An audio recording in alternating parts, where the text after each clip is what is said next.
There has been a systemic failure of the justice system for decades, a failure so profound and deliberate that it has shielded the wealthy and the powerful while abandoning those most in need of protection. The consequences of that failure are not abstract. They are counted in the lives of hundreds, maybe even thousands of women who were bought, sold, and trafficked for sex. This wasn't confined to one man, and it wasn't confined to one country. It was Jeffrey Epstein, it was his close circle, it was his powerful friends, and it was a system that allowed them to operate with impunity. The most disturbing part is that this didn't happen in the shadows without knowledge. It happened in plain sight, and the very institutions tasked with enforcing justice either looked away or actively participated in keeping it hidden. When Congresswoman Melanie Stansbury delivered her remarks, she didn't speak in rehearsed platitudes. She spoke with urgency, almost like a prosecutor laying out charges before a jury. Well, I'm Melanie Stansbury, and I represent New Mexico's 1st Congressional District. And I want to say that I'm truly stunned by what I heard today. The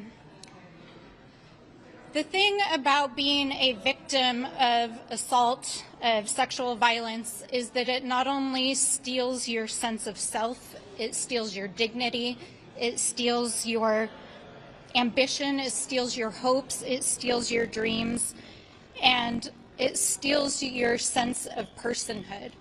And what we heard today is from a half-dozen victims, some of whom have already pursued both civil and criminal suits against both Jeffrey Epstein and Ghislaine Maxwell, as well as from several who have never told their stories in public before. But before I turn to the substance of the case itself, I want to say to anyone out there who is currently experiencing abuse of any kind, we see you. We are here fighting for you, and we will fight for justice for every person who is experiencing sexual violence in this country, and that is what this case is actually about. But I want to be clear that what we heard today is a cover-up, and it is a cover-up of epic proportions, a cover-up involving the United States government, the justice system, rich and powerful individuals, a cover-up potentially involving foreign countries and foreign actors.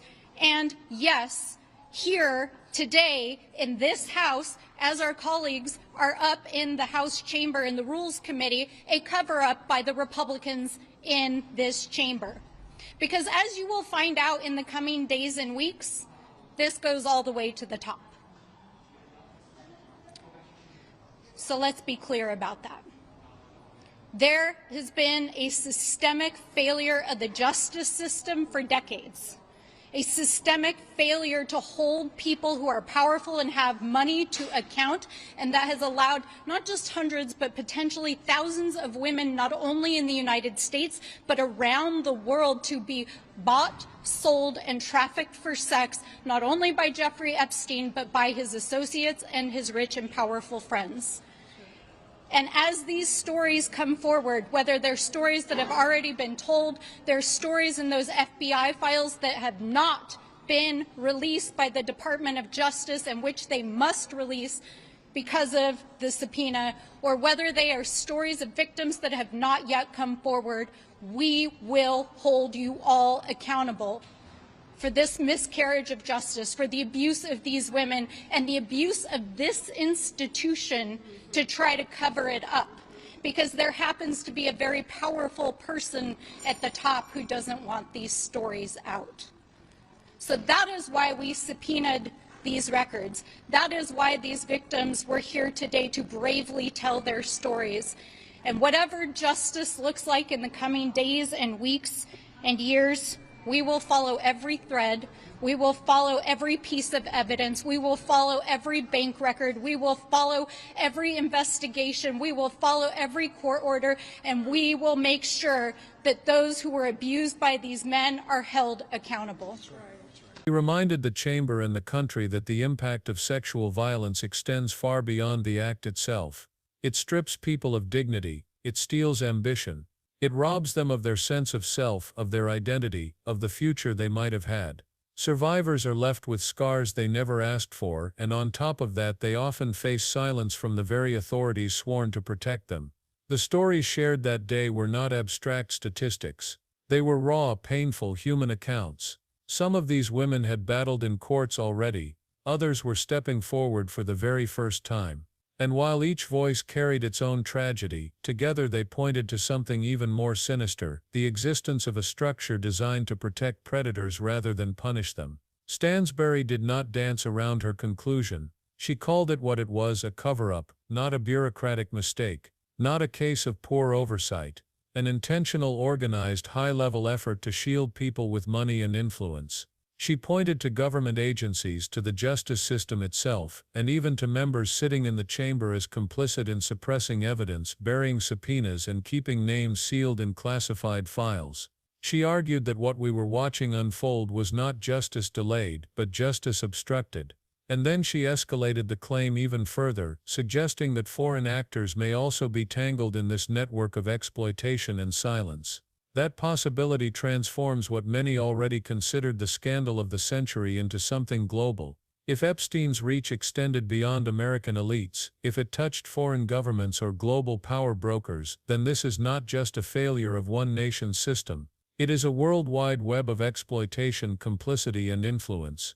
Rumors have swirled for years about connections beyond U.S. borders. Stansbury's statement gave those rumors fresh gravity. If there are names of foreign leaders, billionaires, or officials hidden inside sealed FBI and DOJ files, then the refusal to release them is not hesitation. It is protection. And protection of that kind is never about safeguarding the public. It is about shielding elites who believe they are untouchable. That is the heart of her warning. Silence in these cases is not accidental. It is not born of confusion. It is chosen. When subpoenas vanish into the void, when crucial evidence is sealed away, when victims are sidelined, these are decisions made to keep the truth from surfacing. Stansbury's point cut through the noise. Every time the justice system bends to spare the wealthy, it breaks for everyone else. And when the system breaks, it sends an unmistakable signal: survivors don't matter, but reputations do. Her line that this scandal goes all the way to the top is not just a dramatic phrase, it is a recognition of how deep power runs when left unchecked. If the documents in question implicate politicians, financiers, or even foreign dignitaries, then we are staring at a corruption so widespread it calls into question the very idea of accountability. Protecting those names means betraying the public. Shielding the powerful at the expense of the vulnerable is the exact opposite of what justice is meant to stand for. And when elites are protected, predators of every kind learn the same lesson: with the right amount of money, with the right connections, they too can be above the law.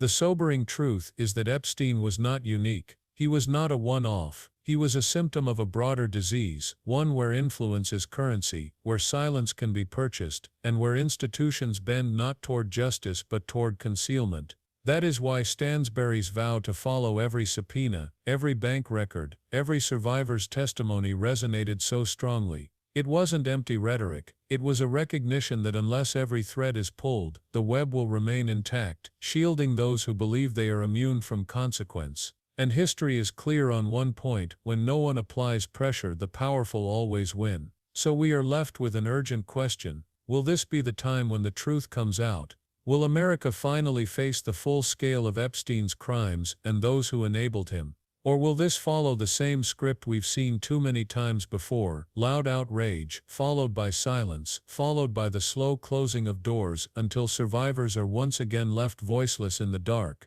For decades, victims tied to Epstein's circle have waited. They have been told to be patient. They have been told to trust the process. And again, they have been met with betrayal. If it happens once more, it won't just be another failure. It will be proof that justice in its current form was never built for them at all. And that is why this doesn't end inside courtrooms. Justice is not just about verdicts, it is about the weight of public attention. It is about whether people demand transparency long enough to see it through.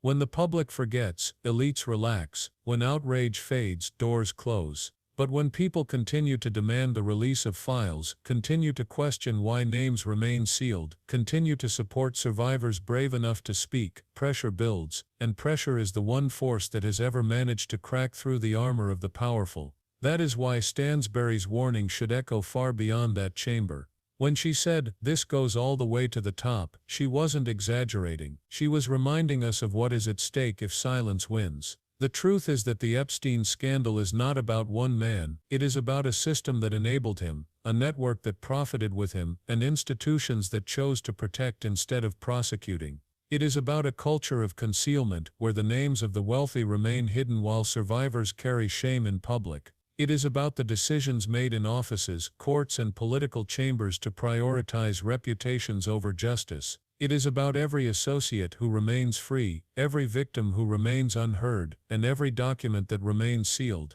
The fight for justice is not over. It has barely begun. It exists in the files still locked away in federal buildings. It exists in the bank records tracing money that flowed through offshore accounts. It exists in testimonies yet to be made public. It exists in whether leaders are willing to defy elites and expose them. And most importantly, it exists in whether ordinary people keep paying attention once the headlines shift, because predators thrive in silence, cover-ups survive in darkness, and systems built to protect the powerful depend on the rest of us looking away. So the real question now is this: will this scandal finally be the one that forces change? Or will it be another name on a long list of cases where outrage burned bright and then disappeared, leaving survivors to fade with it? Melanie Stansbury's words demand an answer. She reminded the country that this is not just about past crimes, it is about what kind of justice we allow in the future. If silence wins again, the cycle continues. If pressure holds, if truth is forced into the open, then maybe, just maybe, survivors will see accountability for the first time. And that is why the responsibility extends beyond lawmakers, beyond courts, and beyond any single institution. It extends to the public. To every person willing to demand answers, to every viewer who refuses to forget, to everyone who insists that sealed files be unsealed, that hidden names be revealed, that survivors be given more than condolences, they be given justice, because at the end of the day, the truth will not come out by itself, it will only come out if people refuse to look away.